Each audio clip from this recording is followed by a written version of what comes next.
At the foot of the Theban hills in the city of Luxor lies the Valley of Kings, a maze of tombs which once held the royal corpses of ancient Egypt. The very first royal tomb that was carved into the bedrock 300 feet under the surface once held a mummy whose history was shrouded in mystery and scholarly intrigue. A pharaoh who defied expectation to secure the throne and reign as one of the most powerful kings in what scholars still call the most prosperous dynasty in the history of Egypt. Nope, not that guy. In fact, it wasn't a guy at all. She had no heir, and she still held the pharaohship for over 20 years. That's Nicole. She's awesome. But more on her later. When we told people we were using Egypt as a long layover on our way to Asia, we were met with excitement, envy, and awe. When we revealed we were not going to have time to leave Cairo, that response devolved into shock and disappointment. How could we visit the cradle of civilization and not leave this? So with only 2 days until our flight out, we figured, fuck it. We hopped the Watanya overnight train for a 13-hour ride down the Nile River to what was once the ancient city of Thebes, the city now known as Luxor.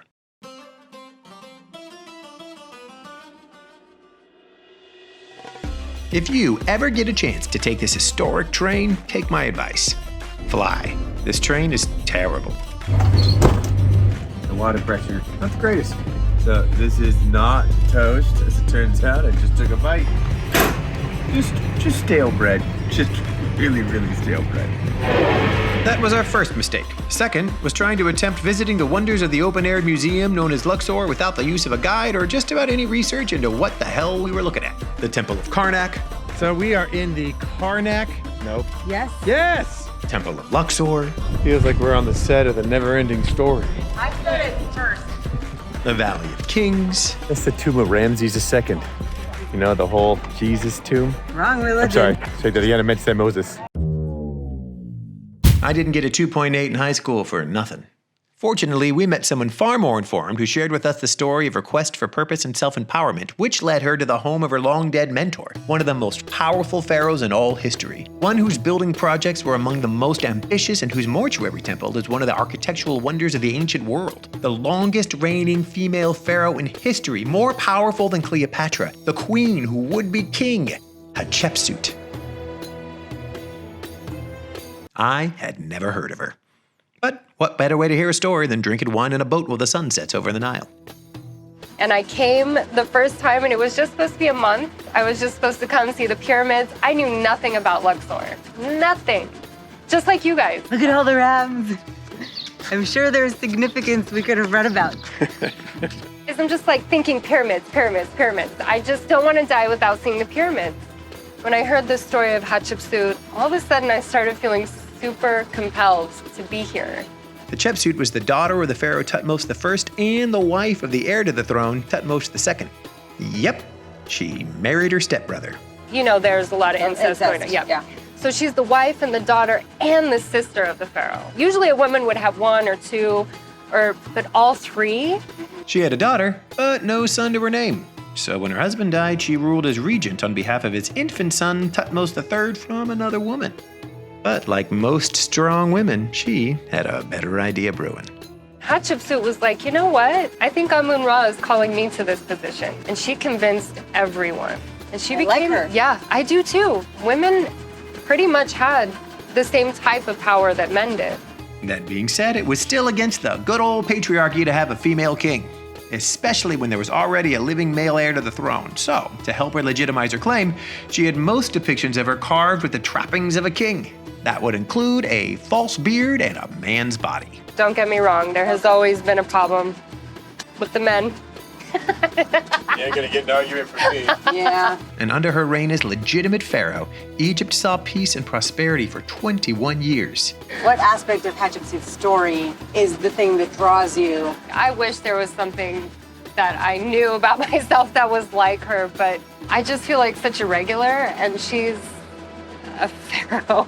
There's like no comparison there.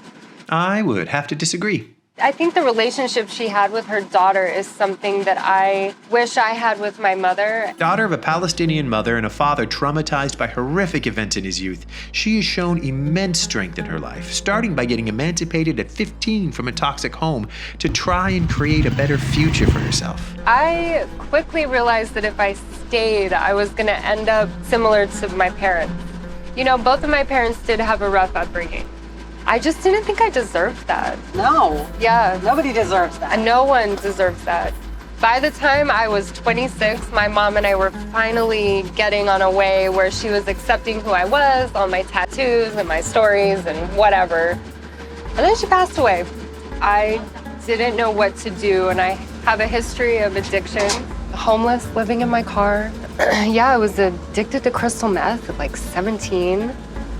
I thought if I don't leave, it had a potential of taking me down a very dark path, or I could do something totally different.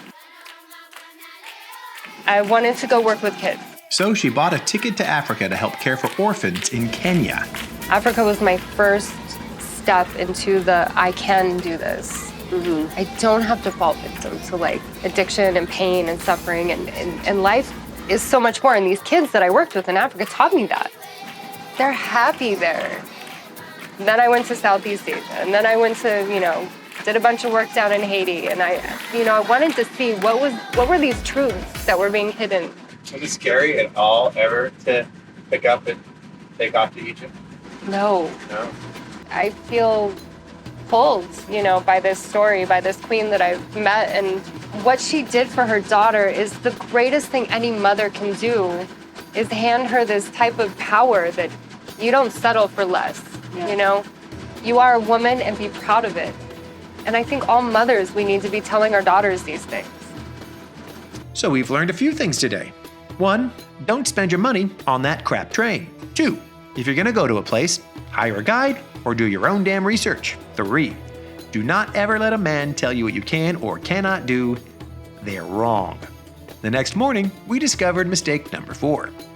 Do not bring a drone to Egypt. Turns out that simply the possession of a drone inside Egyptian borders could result in a $3,000 fine, 1 to 7 years in prison, or both. Whoopsie daisy. So, how the hell were we supposed to get aerial footage of where Hatshepsut was buried to support Nicole's interview?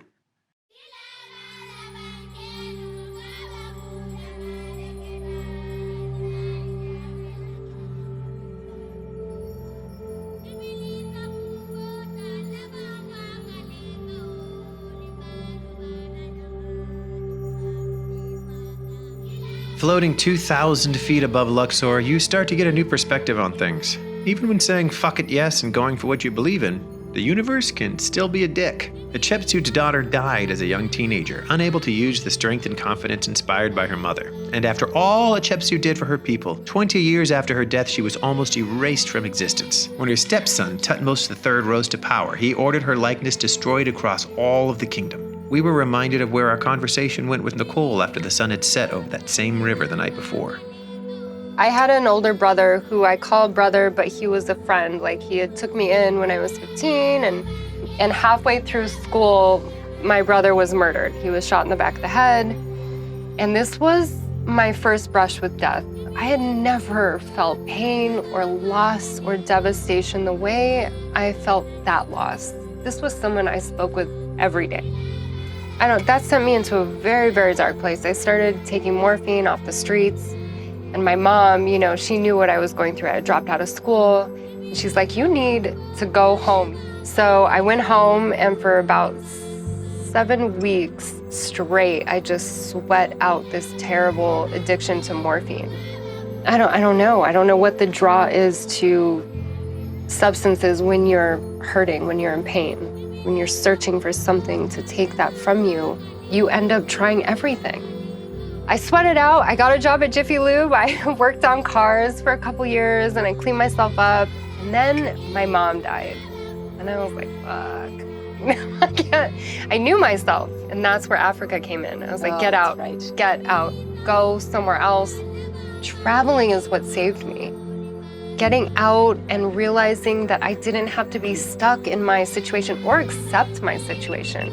That I could definitely change things for myself. I didn't have to wait for something to happen. I had the power. It's just taken me 12 years to realize it's all up here. It's hard to be who you believe you are. As much as the world gives hope, it can offer tragedy as well. But what's the alternative? Giving up? Giving away your power? Allowing yourself to be erased? If your gut is telling you to go left, but everybody is going right, please go left. And if your gut is telling you to do something, it's because you are a powerful piece of equipment and you should listen. Go for the adventure. Go for the crazy things. Be outlandish. We need people to stop conforming. I guess that would be my thing. That would be my bit. Nicole, you are a hell of a lot more like your ancestor than you think.